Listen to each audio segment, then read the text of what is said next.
It's difficult to say. I did very few ion mobility applications, but I think in this case we saw a significant challenge, I would say, to when we interpreted the data in 1 out of 40 metabolites. So it's a couple of percentages in the case for our data set, but I think it fundamentally shows that maybe we consider ion mobility a little bit like a variety of mass spectrometry, but it really is not. So there are some fundamental aspects that we should consider more when we do implement ion mobility on top of our mass spec analysis. So these deep protonomers, they are super important. Also, gas phase formation is super important and not something that we normally think about when we do mass spec.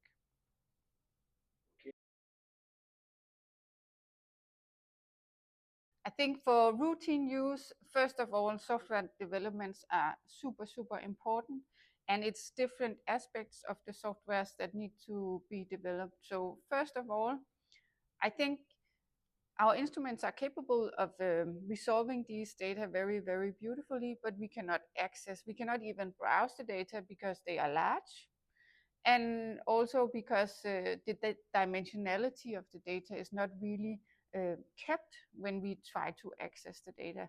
So we need some kind of software solutions where you can first condense the data without losing information. In our case, we did it by just retaining the regions of interest where there's peak-like behavior, either in the last chromatographic dimension or in the arrival time dimension, and then throw everything away that does not have peak-shaped behavior. And that really massively reduced data.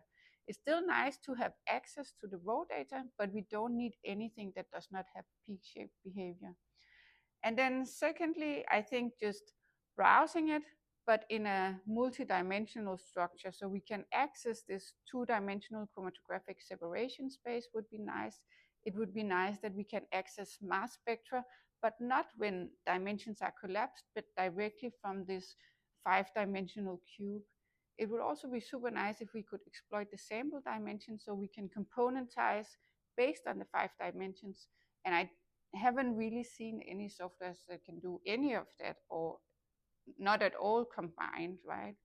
Even the acquisition part, I think we have tools missing, right? In this case, it was a lot of manual work to carefully nest what events can take how long time in order to make this setup work.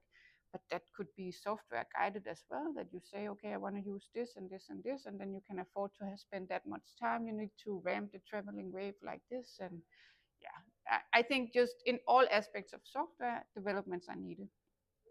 And then I also think that, combining technologies like liquid chromatography and SFC could be really powerful as well to cover a larger chemical space. And right now we don't even have commercial instruments to do that. So also some instrumental developments could be good.